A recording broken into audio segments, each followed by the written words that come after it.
भगवान शंकर ने फिर 3 बार समझाया, पर सती तो सती, मैं तो जाऊंगी, मेरी माँ मिलेंगी, मेरी बहनें मिलेंगी, मेरा ऐसा मेरा वैसा। भोलेनाथ ने विचार किया कि भगवान को भी समझाया जा सकता है, पर पत्नी को समझाया, भगवान को भी एक बार समझाया जा सकता है, पर पत्नी को नहीं समझाया जा सकता। और भगवान शंकर मौन धारण करके बैठ गए। क्या कर लिया? चुप। मौनम सर्वार्थ साधनम, मौन सभी समस्याओं का हल है। भगवान शंकर मौन धारण करके बैठ गए। और जब भगवान शंकर मौन धारण करके विराजमान हुए, मौन धारण करके बैठे, अब सती बार बार बाहर जाएं। बाहर इसलिए कि कहीं मेरे पिताजी ने मुझको लेने के लिए किसी को भेजा तो नहीं, भीतर आए कि कहीं मेरे पतिदेव को मेरी जरूरत तो नहीं। तो बाहर भीतर बाहर भीतर बाहर भीतर होते होते होते सती का क्रोध इतना बढ़ गया कि भगवान शंकर के मना करने के बाद भी बिना पूछे, भगवान शंकर की आज्ञा लिए बिना सती मैया ने अपने पिता के यज्ञ में जाने का निर्णय ले लिया। अपने पिता के यज्ञ में जाने का सती निर्णय लेती, मैं तो जाऊंगी, और चल पड़ी। जब चल पड़ी तो भगवान शंकर के मन में ये बात आई कि बेटियां जब पिता के घर से पति के घर आती हैं तो सम्मान के साथ आती हैं, और पति का भी धर्म है, बनता है कि जब पति घर के से पिता के घर जाएं तो सम्मान के साथ जाएं। इसलिए शंख घंटी बाजे नंदी भृंगी श्रृंगी को पीछे पीछे भेजा कि तुम भी जाओ।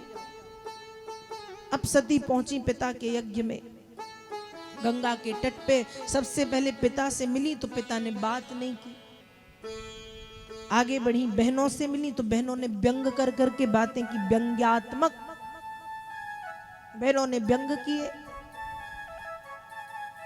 और आगे बढ़ी तो मां मिली। सिर्फ मां ही है जो निस्वार्थ रूप से सती से मिली है, जिन्होंने सती को अपने हृदय से लगाया है, दुलार किया है। मां से मिलने के बाद सती यज्ञ मंडप के भीतर पहुंची हैं। यज्ञ मंडप के भीतर सती देख रही हैं कि इंद्र का, वरुण का, कुबेर का, दिक्पाल का, नवग्रहों का, सभी का आसन है, लेकिन पूर्व उत्तर दिशा के बीच में ईशान कोण, और ईशान कोण में भगवान शंकर का आसन नहीं है। और जब शिव का आसन नहीं देखा, तुरंत यज्ञ मंडप के बीचों बीच खड़ी होकर के उत्तर दिशा तरफ मुख किया, अपने ऊपर एक पीला रंग का वस्त्र डाला, अपने दाहिने पैर के अंगूठे से योग की अग्नि प्रज्वलित करते हुए सती ने अपने आप को उस योग की अग्नि में जलाना शुरू कर दिया। और अपने पिता से बोली कि तू जितना ज्ञानी था आज उतना अदक्ष अज्ञानी हो गया है। मैंने कहा था कि यदि तू मेरा अपमान करेगा तो मैं तेरी पुत्री नहीं रह पाऊंगी। भगवान भोलेनाथ का अपमान मतलब मेरा अपमान, तूने ठीक नहीं किया। और ऐसा कहते हुए योग अग्नि में सती ने अपने आप को भस्म किया। रामचरितमानस में गोस्वामी जी लिख रहे हैं, सती मरत हरि सन वर मांगा, सती मरत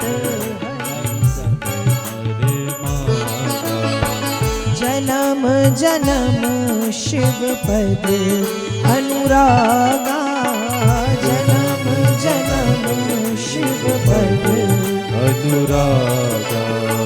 सती मरत हरि सनवर मांगा, सती मरत हरि सनवर मांगा, जन्म जन्म शिव पद अनुरागा, जन्म जन्म शिव पद अनुरागा।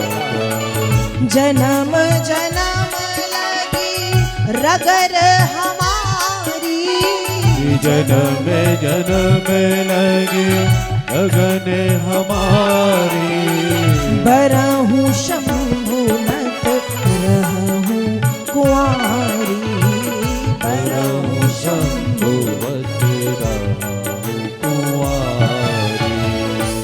सती मैया ने भगवान से वरदान मांगा। वरदान क्या मांगा? कि हे भोलेनाथ, भगवान शंकर का ध्यान किया कि इस पापी शरीर से मैंने बहुत पाप किए, अब इसे और पाप नहीं करने दूंगी, जला करके भस्म कर दूंगी।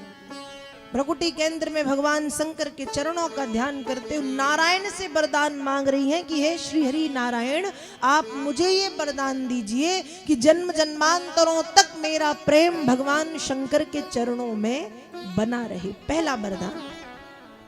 और दूसरा वरदान मांगती हैं कि यदि मेरा फिर से जन्म हो, यदि संसार में मेरा फिर से जन्म हो, तो मेरा विवाह सिर्फ भगवान शंकर के साथ हो।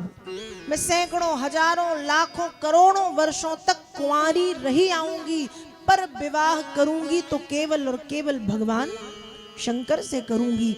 ऐसा वरदान मांग करके सती मैया ने योग की अग्नि में अपने आप को जला करके कर दिया भस्म।